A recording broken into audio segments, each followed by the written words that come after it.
نمازوں سے گناہوں کا صفایا۔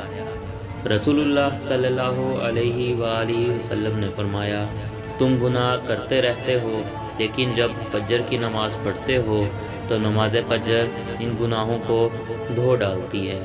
پھر تم گناہ کرتے رہتے ہو، لیکن جب ظہر کی نماز پڑھتے ہو تو ظہر ان گناہوں کو دھو ڈالتی ہے۔ پھر تم گناہ کرتے رہتے ہو، لیکن جب عصر کی نماز پڑھتے ہو تو عصر ان گناہوں کو دھو ڈالتی ہے۔ پھر تم گناہ کرتے رہتے ہو، لیکن جب مغرب کی نماز پڑھتے ہو تو مغرب ان گناہوں کو دھو ڈالتی ہے۔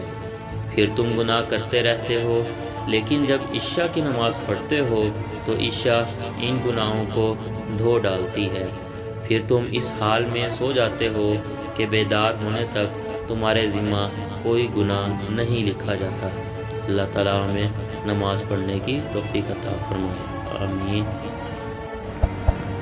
Like, subscribe and notification on. Thanks.